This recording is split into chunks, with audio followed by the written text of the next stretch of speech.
Bidadi township ವಿರುದ್ಧ ದಳಪತಿಗಳು ಮತ್ತೆ ಸಮರ ಸಾರಿದ್ದಾರೆ. ಭೈರಮಂಗಲದಿಂದ ಬೆಂಗಳೂರಿನ ಫ್ರೀಡಂ ಪಾರ್ಕ್ ವರೆಗೆ ಎರಡನೇ ಹಂತದ ಪಾದಯಾತ್ರೆ ಕೈಗೊಂಡಿದ್ದಾರೆ.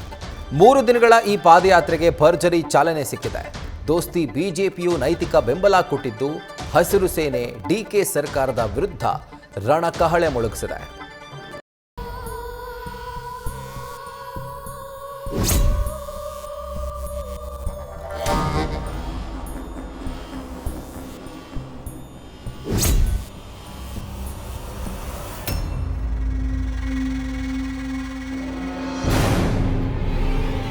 ರೈತರ ಅವರ ಭೂಮಿಯನ್ನ ಉಳಿಸ್ಕೊಡೋವರೆಗೂ ಕೊನೆಯ ಉಸಿರಿರೋವರೆಗೂ ಕೂಡ ಸನ್ಮಾನ್ಯ ದೇವೇಗೌಡರ ಸಾಹೇಬರ ಕುಟುಂಬ ರೈತರ ಜೊತೆಯಲ್ಲಿ ಅತ್ಯಂತ ಬಿಗಿಯಾಗಿ ನಿಲ್ತೇವೆ.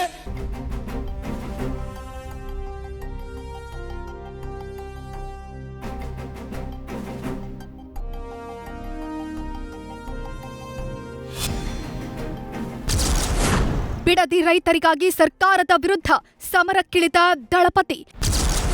ನಿಖಿಲ್ ನೇತೃತ್ವದಲ್ಲಿ ಭೈರಮಂಗಲದಿಂದ ಬೃಹತ್ ಪಾದಯಾತ್ರೆ.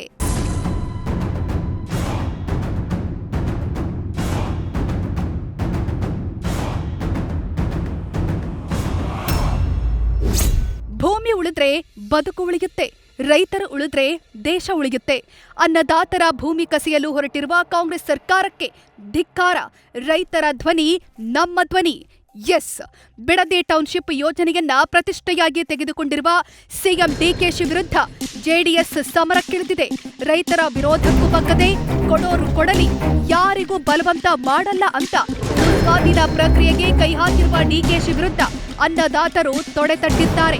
ಇದೀಗ ಈ ರೈತರಿಗೆ ದಳಪತಿಗಳು ಬೆನ್ನೆಲುಬಾಗಿ ನಿಂತು ಡಿಕೆ ಸರ್ಕಾರದ ವಿರುದ್ಧ ಪಾದಯಾತ್ರೆಯ ರಣಕಹಳೆ ಮೊಳಗಿಸಿದ್ದಾರೆ.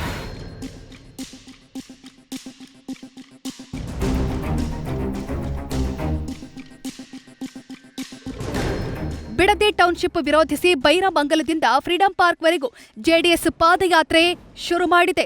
ಇವತ್ತು ಭೈರಮಂಗಲದಲ್ಲಿ ಜೆಡಿಎಸ್ ನಾಯಕರ ಅಬ್ಬರ ಜೋರಾಗಿತ್ತು. ಪಾದಯಾತ್ರೆ ಮಾರ್ಗದುದ್ದಕ್ಕೂ ದಳಪತಿಗಳ ಬ್ಯಾನರ್, ಬಂಟಿಂಗ್ಸ್ಗಳು ರಾರಾಜಿಸುತ್ತಿದ್ವು. ಒಟ್ಟು 3 ದಿನಗಳ ನಿಖಿಲ್ ಕುಮಾರಸ್ವಾಮಿ ನೇತೃತ್ವದಲ್ಲಿ ಹಸಿರು ಸೇನೆ ಸರ್ಕಾರದ ವಿರುದ್ಧ ಶಕ್ತಿ ಪ್ರದರ್ಶನ ಮಾಡಲಿದೆ.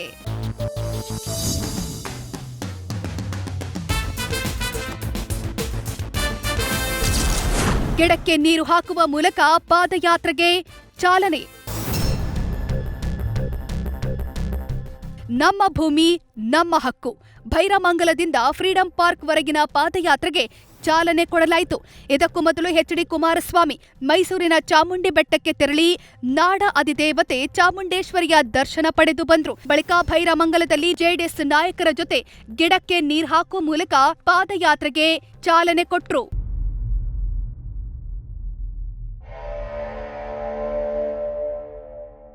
ಜೆಡಿಎಸ್ ಪಾದಯಾತ್ರೆಗೆ ಬಿಜೆಪಿ ನೈತಿಕ ಬೆಂಬಲ ಕೊಟ್ಟಿದೆ. ರಾಜ್ಯ ವಿಧಾನಸಭೆಯ ವಿಪಕ್ಷ ನಾಯಕ ಆರ್ ಅಶೋಕ್ ಸೇರಿದಂತೆ ಹಲವು ಬಿಜೆಪಿ ನಾಯಕರು ಪಾದಯಾತ್ರೆಯಲ್ಲಿ ಭಾಗಿಯಾಗಿದ್ರು. ಪಾದಯಾತ್ರೆಗೆ ಚಾಲನೆ ನೀಡಿದ ಬಳಿಕ ದಳಪತಿಗಳು ರಾಜ್ಯ ಸರ್ಕಾರದ ವಿರುದ್ಧ ತಮ್ಮ ಬತ್ತಳಿಕೆಯಲ್ಲಿ ಸಂಗ್ರಹಿಸಿಟ್ಟುಕೊಂಡಿದ್ದ ಬ್ರಹ್ಮಾಸ್ತ್ರಗಳನ್ನ ಮಾತಿನ ವಾಗ್ಬಾಣದ ಮೂಲಕ ಪ್ರಯೋಗಿಸಿದ್ರು.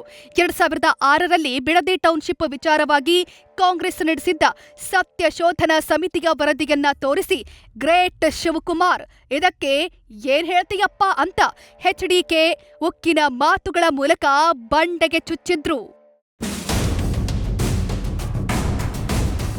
ಇನ್ನು ವಿಪಕ್ಷ ನಾಯಕ ಆರ್ ಅಶೋಕ್ ಡಿಕೆ ಸರ್ಕಾರದ ವಿರುದ್ಧ ವಾಗ್ದಾಳಿ ನಡೆಸಿದ್ರು. ಡಿಕೆಶಿ ದುರ್ಯೋಧನನ ರೀತಿ ಹಠ ಮಾಡಿದ್ರೆ ದುರ್ಯೋಧನನ ರೀತಿಯಲ್ಲೇ ಅಂತ್ಯ ಆಗ್ತಾರೆ ಅಂತ ಕುಟುಕಿದ್ರು.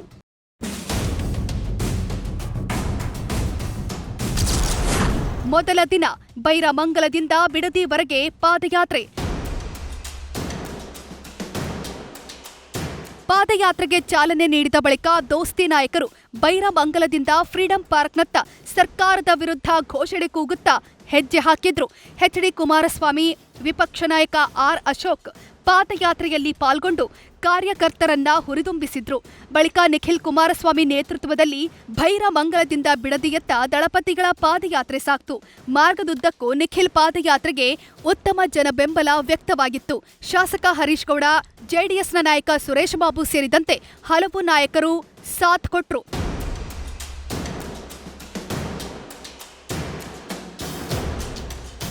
ಒಟ್ಟಾರೆ ಬಿಡದಿ ಟೌನ್ಶಿಪ್ ಸಂಬಂಧ ಸರ್ಕಾರ ಮತ್ತು ಜೆಡಿಎಸ್ ನಡುವೆ ದಂಗಲ್ ತಾರಕಕ್ಕೇರಿದೆ. ಸದ್ಯ ಮೊದಲ ದಿನದ ಪಾದಯಾತ್ರೆ ಉತ್ತಮ ಬೆಂಬಲದೊಂದಿಗೆ ಯಶಸ್ವಿಯಾಗಿದೆ. ನಾಳೆ ಬೆಳಗ್ಗೆ ಬಿಡದಿಯಿಂದ 2ನೇ ದಿನ ಜೆಡಿಎಸ್ ಪಾದಯಾತ್ರೆ ಶುರುವಾಗಲಿದೆ. ರಾಮನಗರದಿಂದ ಮೋಹನ್ ಮತ್ತು Manjunath, news first, Bidadi. News first ನಿರ್ಭೀತಿಯಿಂದ ನಿಮ್ಮ ಪರವಾಗಿ.